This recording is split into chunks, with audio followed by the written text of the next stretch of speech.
Saat kali pertama mendengar informasi bahwa ada seorang wanita sendirian tinggal menetap di dalam hutan belantara, saya awalnya tidak percaya. Bagaimana ceritanya?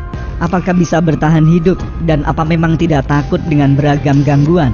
Pertanyaan-pertanyaan semacam itu berada di luar logika saya. Karena didorong rasa penasaran, saya pun ingin membuktikan secara langsung. Lokasinya berada di dalam hutan belantara antara Kabupaten Rembang, Jawa Tengah dengan Kabupaten Tuban, Jawa Timur. Dari akses Jalan Raya Sale Jatirogo berjarak sekira 10 km. Saya menyusuri lebatnya hutan wilayah Kesatuan Pemangkuan Hutan KPA Kebonharjo, melintasi alur jalan yang mirip arena off-road untuk bertemu sosok bernama Ibu Kartini, perempuan warga Kabupaten Rembang yang namanya sama dengan pahlawan emansipasi wanita R.A. Kartini. Berbekal petunjuk dari seorang kawan dan 2 kali bertanya dengan petugas polisi hutan, kendaraan saya semula melaju lancar, menembus jalan berbatu dan kubangan air. Sempat sekali salah arah, kemudian saya putuskan kembali menuju jalan sebelumnya. Setelah masuk perkebunan ketela yang merupakan perbatasan antara kawasan hutan dengan tanah pribadi warga, akhirnya saya bisa menemukan sebuah gubuk dan rumah panggung yang ditempati Ibu Kartini. Hadangan 2 ekor anjing menggonggong terus mendekat karena mengetahui orang asing datang. Kartini, wanita berusia sekira 55 tahun ini, tergopoh-gopoh menyambut saya dengan sangat ramah. Sebentar memperkenalkan diri sebagai seorang jurnalis, tak berselang lama perbincangan pun mengalir.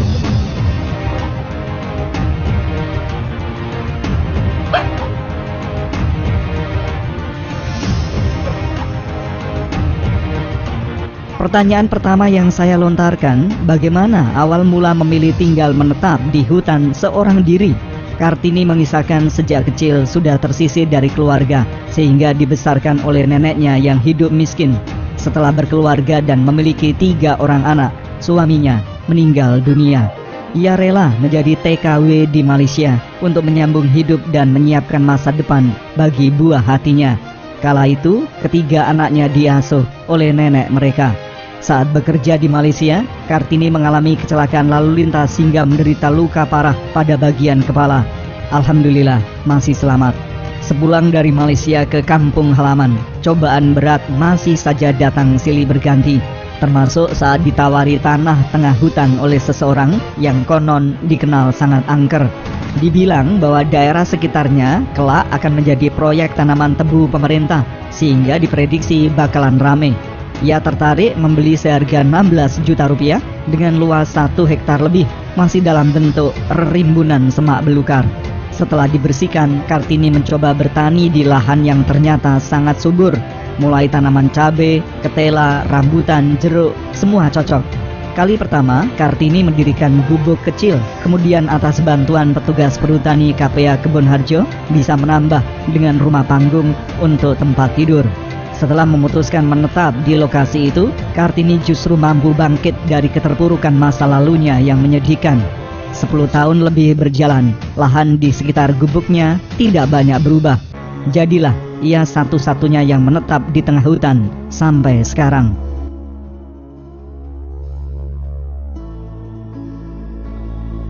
Pak ning grumbul le. Masa nih kan gak ada siapa-siapa aku di lahan. Enggak ada. Kok enggak sungai enggak ada apa-apa enggak ada terus. Dua kene ya ketipu juga aku ini. Pendek kata ketipu. Duh, nanti kene iku karepe di lahan tebu kok iku bupati ngedekno kantor ning kene lahan tebu.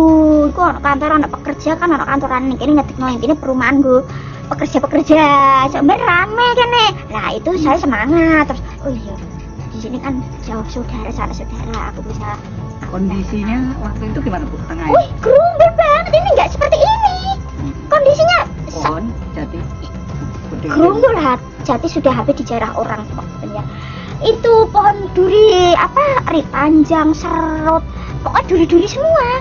Ri rambut, ri bandil. Oh, enggak kebayang hidup. Enggak, bener waktu itu saya makanya mungkinkah saya hidup di sini untuk babat ini aja. Nggak mungkin tenagaku, harus tenaga lelaki. Apa saya tak bayari saya gini terus. Itu menjelang akhir dari saya penggarap sawah itu kebetulan hasilnya bagus. Terus uang tuh waktu itu saya punya ya sekitar kurang lebih 10 juta. Terus saya pakai biaya babat di sini. Pembersihan. Iya, pembersihan itu 3 lelaki itu orang bongket itu enggak banyak karena ini pemotongan orang babat. Sangat lebat itu. Orang struk waktu penjarahan hutan, Gus Dur. Ini tuh ceritanya Pak Mantri yang dulu, yang udah pensiun sekarang. Dipakai sembunyi malam-malam tuh truk itu startnya di standby-nya di sini. 4 truk tuh nggak kelihatan. Terus bangun rumah ini gimana Bu ceritanya? Nah, dulu gubuk kecil, waktu ada orang babat, saya itu beli dolok-dolok dari orang tani di sana. Saya minta tolong orang pekerja-pekerja, tolong ya Dukno Caga. Belum ada paling belum apa, alang-alang saya pakai penutupnya semalam ini bekasnya masih ada nih. Dulu hilang semua. Kecil ini, saya pakai tidur ini, dapur ini, naruh barang-barang ya berantakan. Orang kita tani ya butuh alat. Sedang tempat nggak ada ya, gedenya itu ya belum ada waktu itu. Terpal itu saya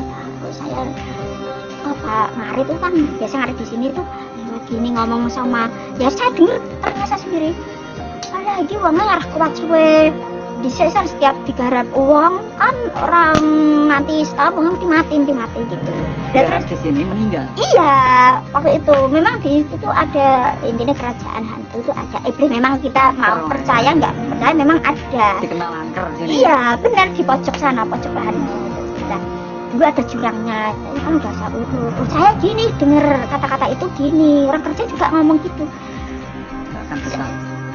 Gini bukan takut gini, aku syukurlah andai kan ada iblis yang bisa ambil nyawa manusia daripada saya hidup tapi misalnya nggak bisa selamatkan untuk anak saya lebih baik saya mati. Saya jadi semangat di sini karena ya itu kalau saya bisa mati tanpa bunuh diri kan bagus, kalau bunuh diri kan menambah dosa kan. Semula 3 anaknya juga ikut tinggal di tengah hutan. Seiring bergulirnya waktu, anak pertama laki-laki lulus SMK, bekerja di Jakarta. Sedangkan anak kedua dan ketiga perempuan berhasil lulus sarjana, juga bekerja di luar daerah. Mereka adalah anak-anak yang sangat sayang dengan ibundanya. Sudah berulang kali mengajak Ibu Kartini untuk pindah, namun ditolak. Jangankan pindah, diajak jalan-jalan ke kota saja, Kartini merasa enggan. Kartini mengaku sudah kadung cinta dengan tempat tinggalnya sekarang yang memberikan kedamaian dan ketenangan batin. Hal itu menurutnya sulit tergantikan.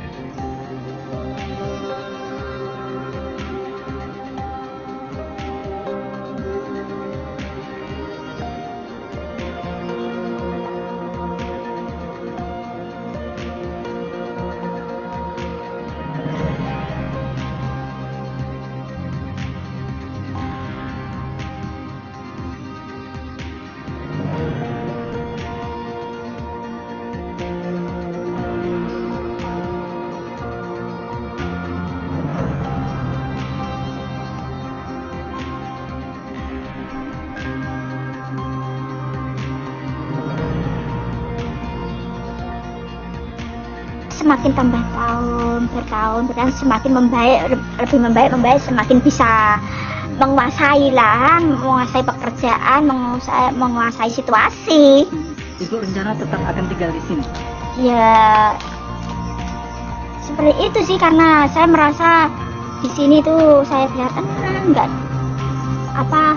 dengar saya sudah jenuh banget waktu tinggal di tengah-tengah keluarga. Saya kan pernah ditanya, Mbak itu nek sakit ya teman-temannya Bu ini nek kesini tuh nek sakit gitu, terus aku bayangkan nek sakit gak ada uang, sakit padahal perut harus makan, kalau nggak makan kan lebih parah, tapi itu nggak kuat apa-apa, terus gimana makannya apanya.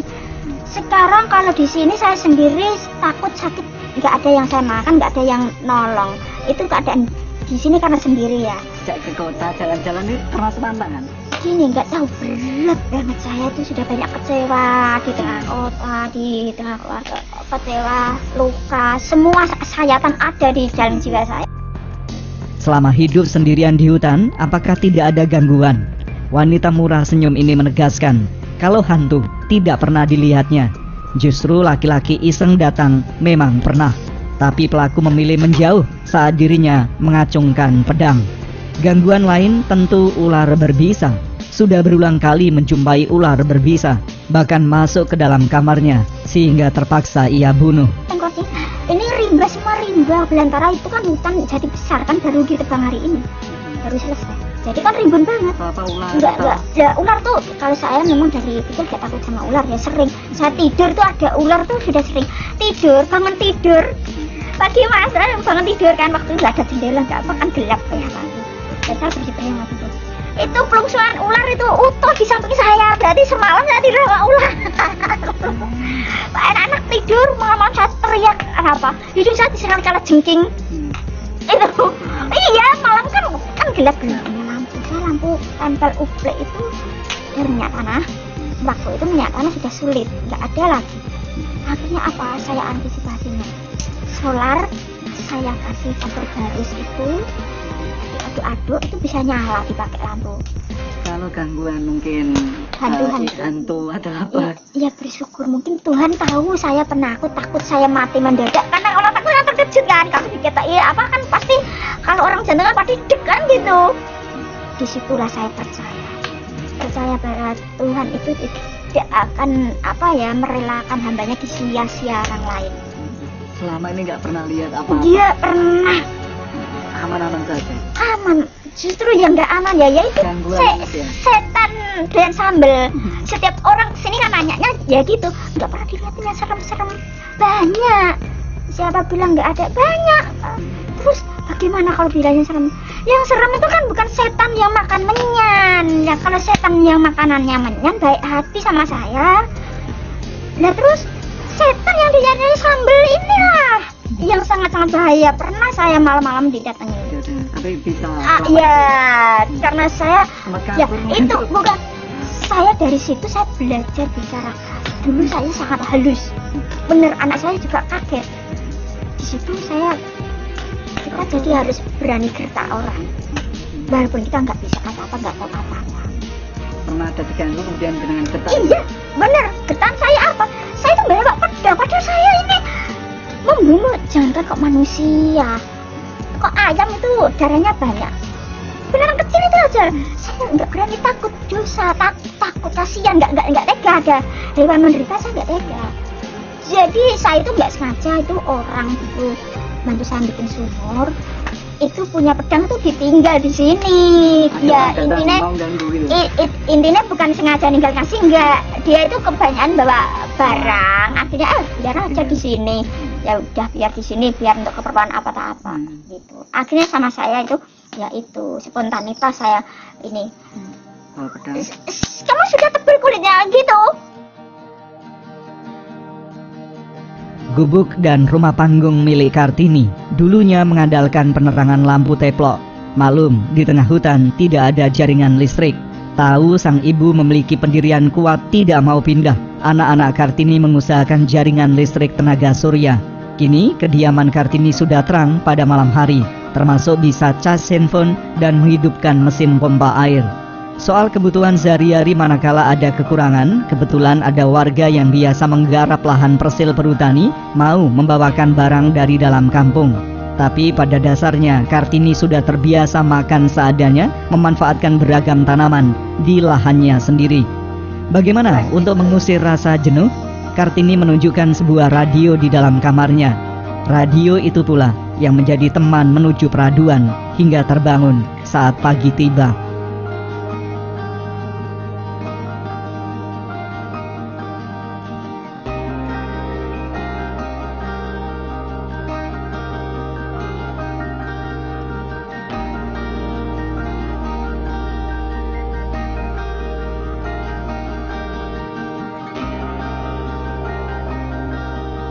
Kartini menambahkan saat lebaran menjadi momen yang paling menyenangkan karena anak dan cucunya semua berkumpul di gubuknya. Ia sama sekali tidak pernah menutup-nutupi kehidupannya. Justru dari kisah perjuangan hidupnya, Kartini sering berpesan kepada anak-anaknya untuk selalu meningkatkan tali persaudaraan. Satu sakit, semua harus ikut merasakan. Dengan cara itu Kartini ingin anak-anaknya saling membantu dan hidup bahagia.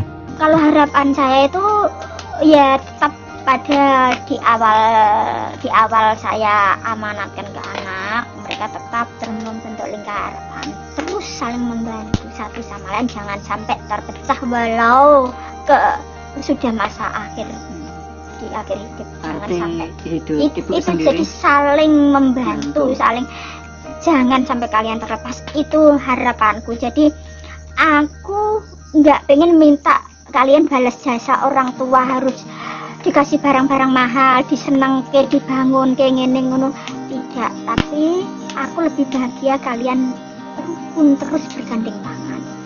Jam malam ini menunjukkan pukul 9:04. Saya pamitan pulang dengan rasa tidak tega menggelayuti karena harus meninggalkan Ibu Kartini sendirian berteman kegelapan malam. Ya sudahlah, saya langkahkan kaki menuju tempat parkir kendaraan. Ibu Kartini mendekat dan tanpa terduga mengulurkan tangan untuk salam komando layaknya anggota TNI. Salam komando yang saya rasa menularkan semangat keberanian dari seorang wanita tangguh.